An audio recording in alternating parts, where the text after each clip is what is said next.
B. Collins. Peter B. Collins, news and comment. It's Tuesday, November 6, 2018.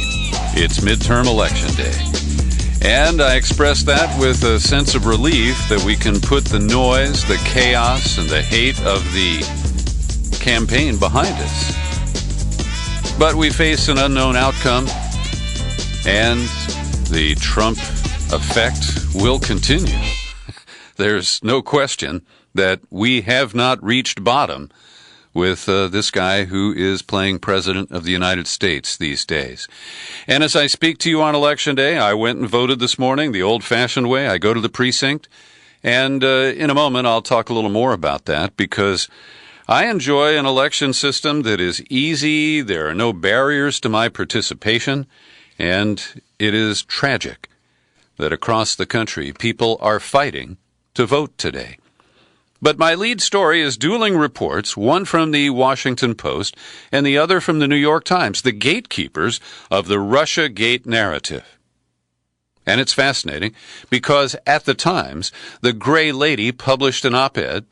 So this is not a news article. This is not embraced by the editors of the paper.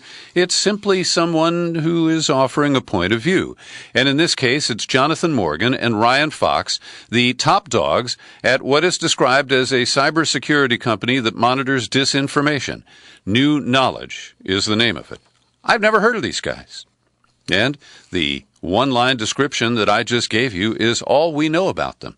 And there's been no effort that we know of by the New York Times to verify the claims that are made in this commentary. So, the headline reads, Russians meddling in the midterms? Here's the data. Subhead, they haven't stopped trying to influence our elections. Indeed, they may be busier than ever. So that's the top-line impression that many people will take. When this article is posted on Facebook, most of the people won't click on it. Only about 10% do. They absorb the headline, and it sows doubt in their minds. That's what we're told is the goal of the Russian disinformation and misinformation campaigns. And when you actually read this, it is essentially a proprietary report. We can't see the details of the data. We just get their analysis, and it's attributed to Chris Schaffer, a senior analyst for cybersecurity at New Knowledge. And what it tells us is that the company is currently detecting more overall activity in real time from continuing Russian online influence operations targeting the midterms than has been disclosed by social media platforms or detected by researchers during the same period before the election in 2016. Now, that is a comparison that requires that you believe the premise that there was significant Russian meddling that affected the minds and caused people to change those minds and vote for Trump. It is an outlandish claim that so many Americans could be brainwashed by tweets and Facebook posts, when we know that $82 million was spent by the Trump campaign itself to put up misleading posts on Facebook, darkly targeted at people more likely to believe it. So New Knowledge says in just the past month, they've collected more than 26 million social media posts concerning the 2018 midterms. They've identified more than 400 websites indicated to be linked to Russian propaganda outlets. And later they disclose that the top 3 of those are the obvious organs of the Russian state. Russia Today, the Duran, which is an online site that they operate, and Sputnik. And I'm familiar with all 3 of those sites. They have very little impact in the United States. Yes, there are people who read the Duran and publish or link to, share those articles on Facebook. But it is so minuscule in its reach and its impact. Here's another alarming claim. In the month of October alone, we tracked 110,000 social media posts that referenced a United States midterm candidate, topic, or hashtag. More than 10,000 of these posts contained a link to one of the websites we've either confirmed as Russian-directed or believed to be Russian with a very high degree of confidence. But beyond naming RT, the Duran, and Sputnik, we don't have any idea about the criteria that were used to develop the high degree of confidence for their claim. They go on. We've also identified 1,451 social media posts aimed specifically at midterm voters from social media accounts assessed with high confidence as belonging directly to Russian influence operations. 1,451 posts? Even if those all went viral. I mean, I'm sorry. This is so trivial. But it's Russia. And we've got to be quivering in fear. Here's another quote. The Russia-linked social media accounts were active during the Kavanaugh hearings, drawing attention to sexual and domestic abuse allegations. Now, they go on to say they've been amplifying anti-immigrant sentiment, including conspiracy theories about the caravan of migrants in Central America promoted by Trump. He's not Russian. He's the one who injected that nonsense into the American conversation, such as it is. And here's a blockbuster claim. We estimate that at least hundreds of thousands or perhaps even millions of United States citizens have engaged with the content of Russian propaganda online. And of course, that is a freestanding claim. It's not put into any context with how many Americans interacted with cat pictures. How many Americans promoted divisive themes about the Brett Kavanaugh hearings because they were upset? And they picked up on this or that, whether it was amplified by Russia or not. And this infantilizing of Americans, that we cannot rationally reject propaganda when it arrives in our Facebook news feed or in a tweet. All right, so that's my take on the opinion piece published today in the New York Times. Now to an actual news report credited to Craig Timberg and Tony Rahm, staff writers for the Washington Post. Headline, Forget the Russians. On this election day, it's Americans peddling disinformation and hate speech. Now let me freely admit that this appeals to my bias. But I think it's all accurate. They go to Clint Watts, that hysterical FBI agent who's been all over the media and testified before the intelligence committees. He was among the first to ring the alarm bell about Russia's audacious disinformation campaign in 2016. But Watts says today, when it comes to spreading lies and stoking division, it's Americans. He goes on to say, everyone's witnessed the playbook playing out. Now they don't need Russia so much. They've learned that the tactic is devastatingly effective. He and other experts point to a rampant online spread of misleading reports and images about the migrant caravan in Mexico, for example, and especially the demonstrably false allegations the billionaire George Soros is funding a violent invasion of the United States. Accounts controlled by Russians probably helped amplify such narratives, but the evidence so far is they started with American political activists who are increasingly adept at online manipulation. Yeah, like WorldNet Daily. You ever look at the Drudge Report? You ever look at the left-leaning Palmer Report? There's all kinds of political half-truths and outright lies being promoted by Americans on American social media with Americans consuming it. And so this moment of honesty in the Washington Post is something to relish. Let me quote further. They talk about Cesar Sayoc, the man charged with the pipe bombs. Accounts in the name of Sayoc railed against Soros while peddling conspiracy theories related to Hillary Clinton. So they go to Graham Brookie over at the Atlantic Council. Yeah, the Atlantic Council. Funded by all the multinational military-industrial complex corporations? Graham Brookie says, I think the scale and scope of domestic disinformation is much larger than any foreign influence operation. And this same guy, now we go to Facebook's head of cybersecurity, Nathaniel Gleicher. If you're talking about volume, the majority of the volume we see is domestic. And that doesn't just mean in the United States, it's around the world. The most important thing if you're running an information operation is that you understand the culture you're targeting. Then there's a report from the Shorenstein Center at Harvard saying Monday they had seen major spikes in outright fabrication and misleading information proliferating online over the past 6 months. Hey, all you got to do is quote Trump from his rallies. The Harvard study continues with people using warlike rhetoric and social media posts to spread anti-immigrant sentiment. A significant portion of the disinformation appeared to come from Americans, not foreigners. Oxford published a report last week, polarizing news reports spreading more widely on social media this year.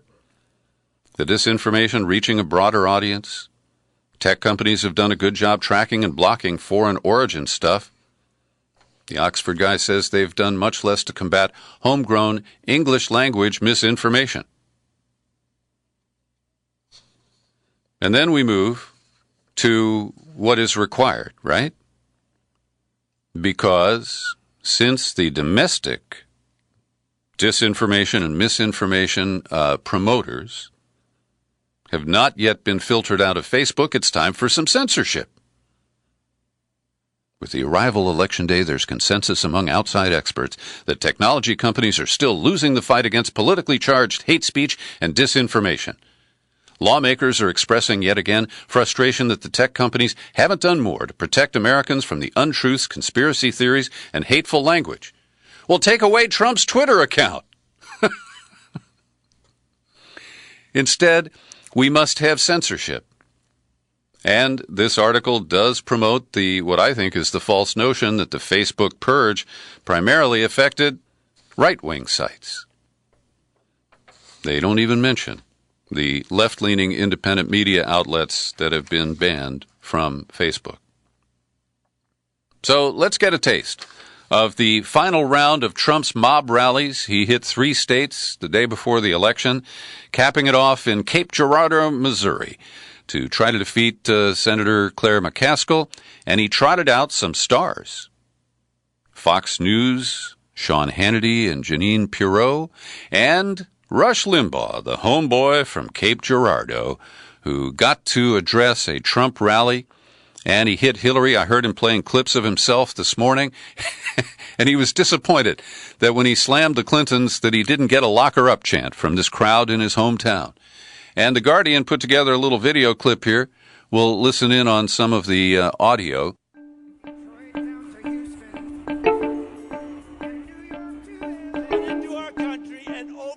There's Captain Hairspray, Fort Wayne, Indiana, Ohio, Cape Girardeau, Missouri. Democrats are inviting caravan after caravan. If you want more caravans, if you want more crime, vote Democrat tomorrow. And they want totally open borders, which means crime will pour into our country.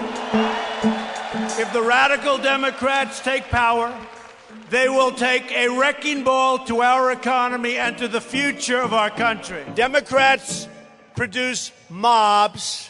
Republicans produce jobs. If Democrats gain power on Tuesday, one of their very first projects will be a socialist takeover of American health care. He's a pretty tough guy, right? Protesters interrupted the rally in Indiana. And of course, he cheered as the crowd ejected the person. Out, go home to mommy.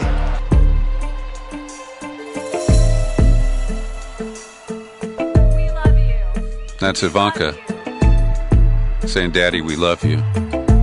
And here comes Sean Boy Hannity. All those people in the back are fake news. So Sean Boy Hannity, by the way, lied, and even the people who run Fox News know that the day before, when he tweeted that he was not campaigning for Trump, he was merely going to the scene of the rally to interview the president, and then it was just a surprise that he was invited to come on stage. And that's as credible as the bullshit that Trump laid out about the Democrats and socialism and, open borders and more caravans. And, we really have to wonder, at what point will people recognize the bullshit? And we do not seem to have reached that point, at least not with the Trump loyalists. And that's why I'm making no predictions about the outcome of today's election. I'm hopeful that Democrats will regain control of the House and at least have some brakes on the efforts of Trump to dismantle more regulation and to promote more capitalist greed. So Hannity had said that, let's see, what I said in my tweet yesterday was 100% truthful. When the POTUS invited me on stage to give a few remarks last night, I was surprised. This was not planned. Now, you know, he was on the invitation, on the promotion for the event. And we know that this simply doesn't make sense. And Hannity is reputed to talk by unsecure cell phone with Trump on an almost daily or nightly basis. So the tweet he put out on Monday, in spite of reports, I'll be doing a live show from Cape Girardeau and interviewing Trump before the rally. To be clear, I will not be on stage campaigning with the president. Yeah, right. Now, I mentioned that I enjoy easy access to the election process. Nobody's ever challenged my registration. Nobody's ever asked me for a photo ID. I waltzed into the polling place. There was no line at 8:10 this morning. I filled out my ballot, and I put it into the optical scanner, in which I have less than 100% confidence. But I didn't have to wait in line, and there was no effort to suppress my participation. Yesterday in El Paso, there was an effort to stage on Election Day a crowd control exercise by U.S. Border Patrol agents. And they chose a location near the Hispanic neighborhood. I'm going to try to pronounce this. It's like Chihuahua. And Terry Burke, executive director of Texas ACLU, these suspicious exercises scheduled in a Latinx neighborhood raised serious concerns about whether this was intended to intimidate Texans from exercising their right to vote.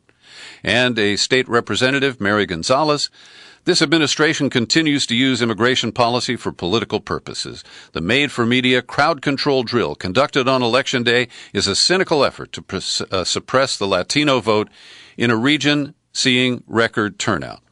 And that, of course, is the hometown of Beto ORourke. Intending to send a message to that upstart? Of all of the candidates that we've seen, and I mentioned this yesterday, I hope that Ted Cruz is defeated.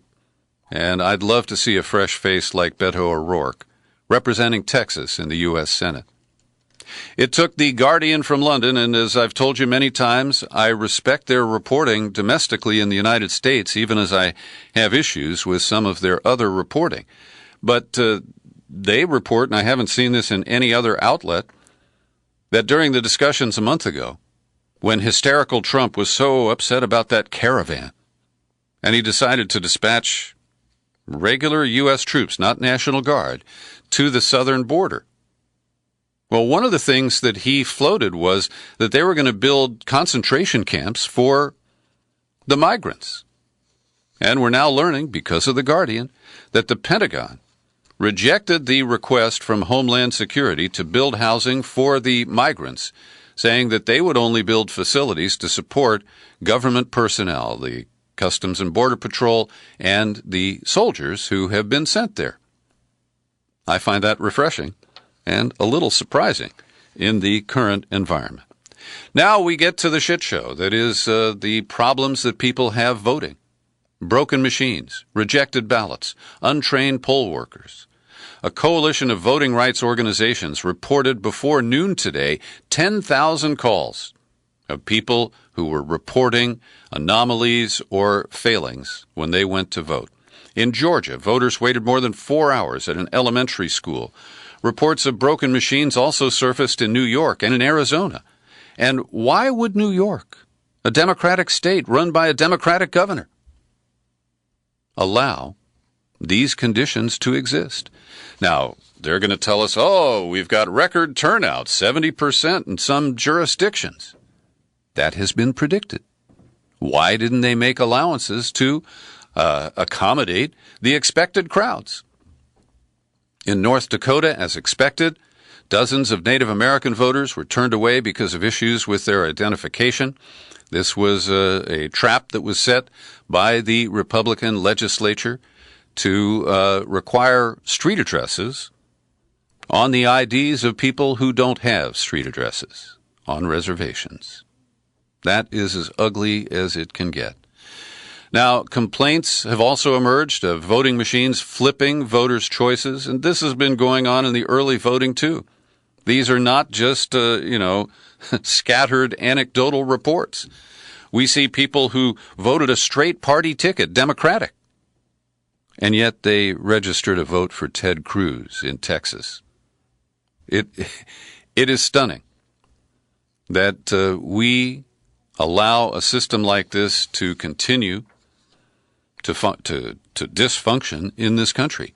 And as I point out in my show notes for today's program, this is intentional. Like the problems with immigration and our immigration laws and policies, these are intentionally left to fester because there is more political gain from not solving immigration than there is to resolving it. And likewise, these efforts help disguise the election fraud that I see taking place in Republican-controlled jurisdictions all the time.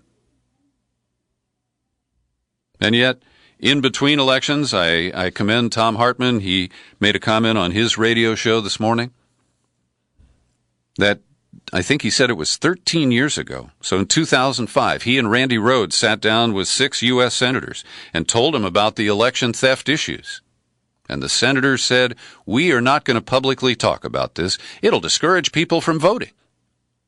And that's so stupid, because a lot of people are discouraged from voting when they hear about electronic machines flipping the vote, about the long lines, about the intentional barriers that are placed in front of people trying to vote.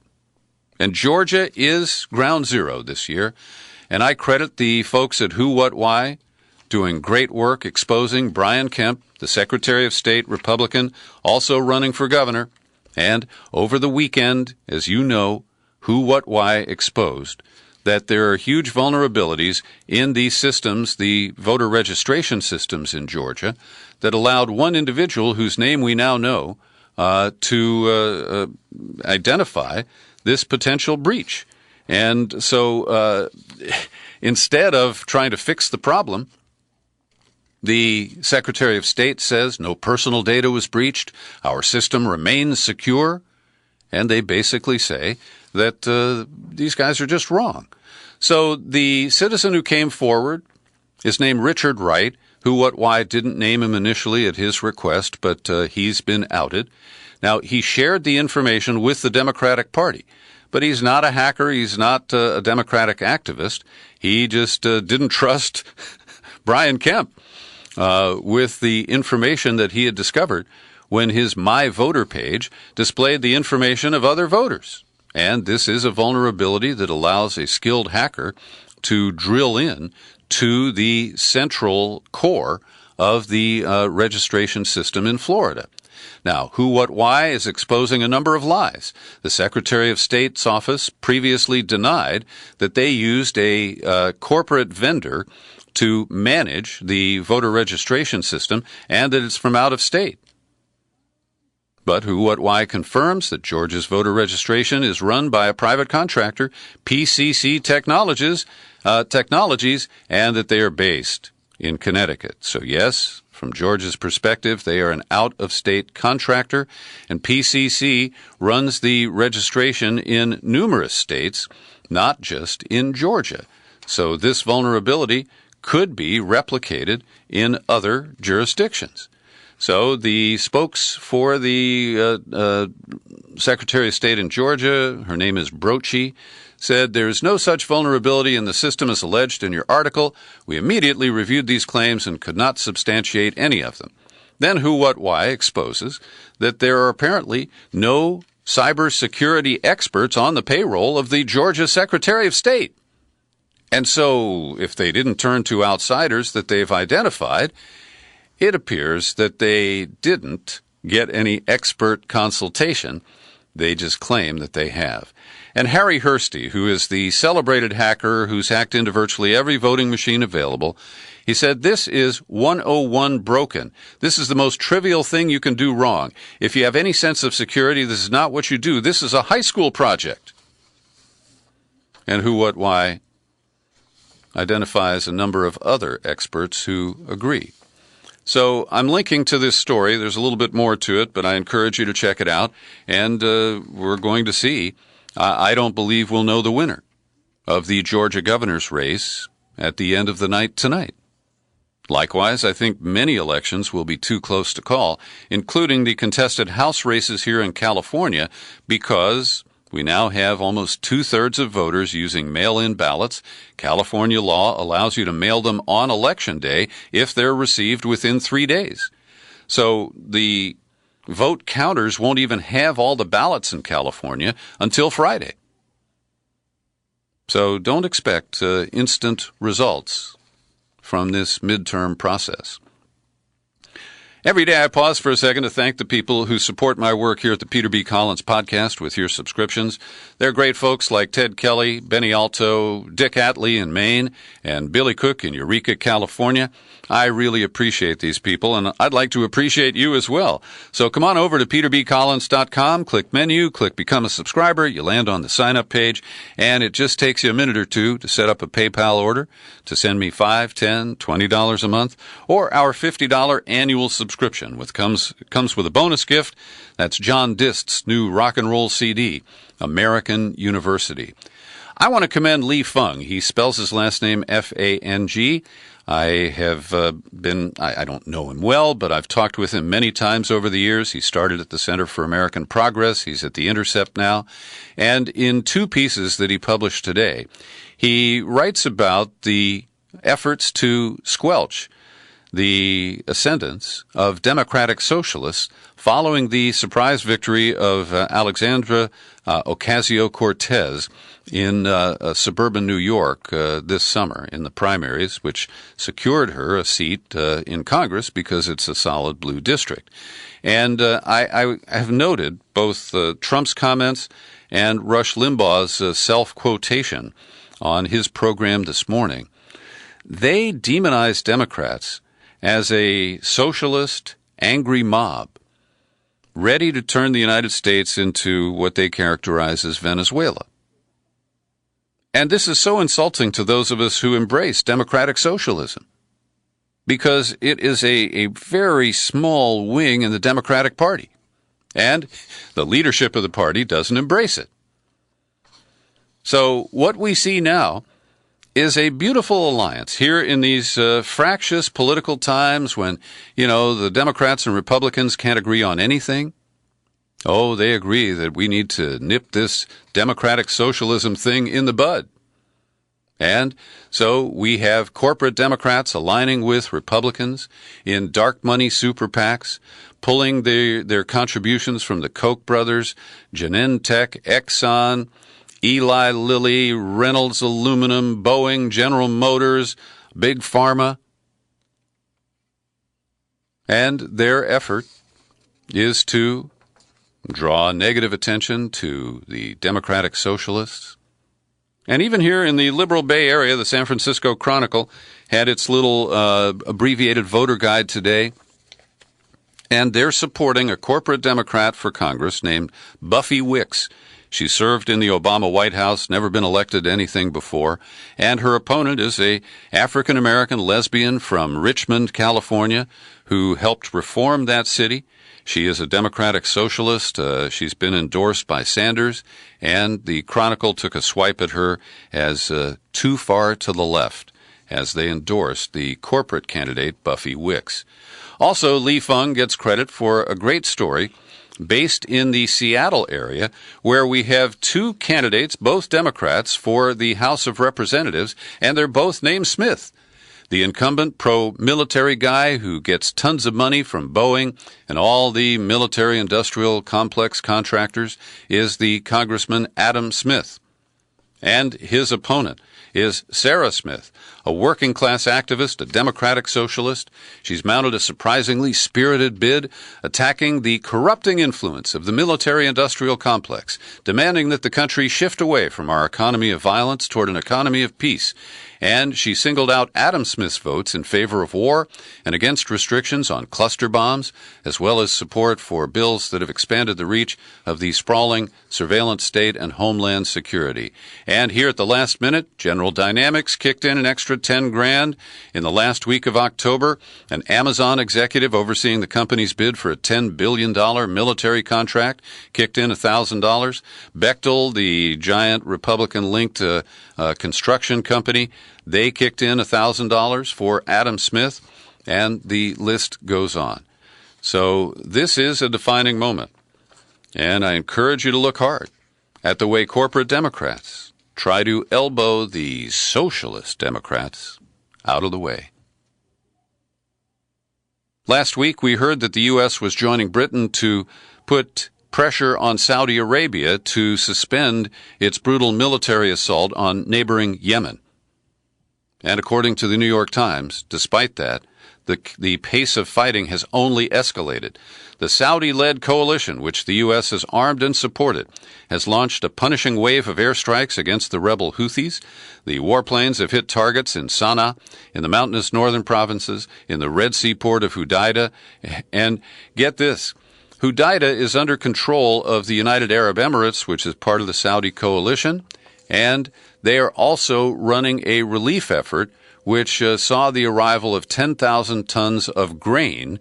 So they're working both sides of the street there. And boy, is that ugly. Really ugly. Now, the Khashoggi assassination on Turkish soil has given a moment for Recep Tayyip Erdogan, the strongman who runs Turkey, to demonize Saudi Arabia over their killing of this alleged journalist, Jamal Khashoggi. And it's fascinating to see an honest article that really peels back the veneer of Erdogan's, there's nothing left of any kind of progressive views in his actions. So the Times writes, for Erdogan, the case has always been broader than journalistic freedom. In fact, Erdogan's use of the case in the name of justice has left many deeply conflicted in Turkey, a country where tens of thousands of citizens have been caught up in a government crackdown since 2016's attempted coup. And the tactics that Erdogan has used against the Saudis are much the same that he's perfected against political enemies at home. And I do want to note that at this late date, Turkey has not revealed any of the evidence it has used to claim, without any wiggle room, that Khashoggi was murdered and dismembered in the Saudi consulate in Istanbul. And, it sounds like they have recordings, but we haven't seen any evidence of that, and the claims do stand. Now, Khashoggi hasn't returned, and I fully accept that he was killed. But I just want to note that we don't have the precise evidence that should have been in view by now. The Times also writes about a millionaire opponent of Erdogan's named Osman Kavala, who has spent a year in solitary at a maximum security prison without trial.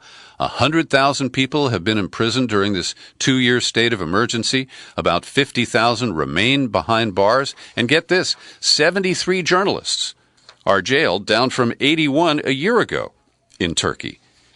And he takes up the cause of Jamal Khashoggi? Finally today, San Francisco has the dubious honor of being the home of Airbnb. And I've tried to use Airbnb, but I've never found a deal in a place that really made sense for me. I won't bore you with my details.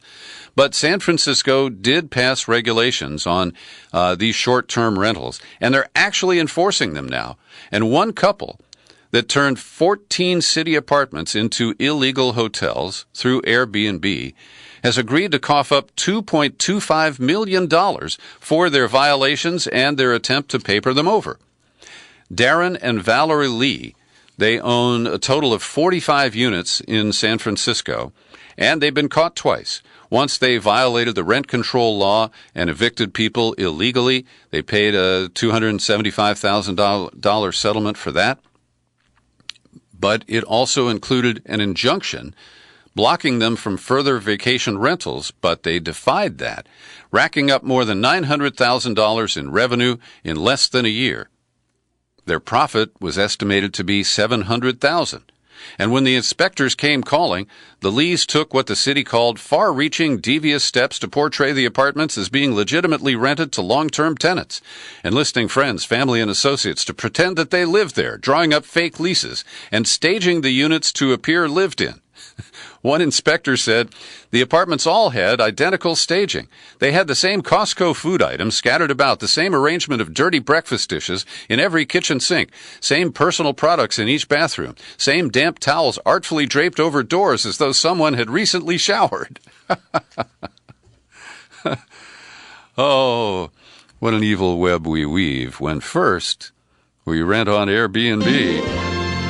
Thanks for listening to my daily news and comment podcast. We'll see how it all turns out. Join me here tomorrow at peterbcollins.com. Happy trails to you until we meet again. Happy trails to you. Keep smiling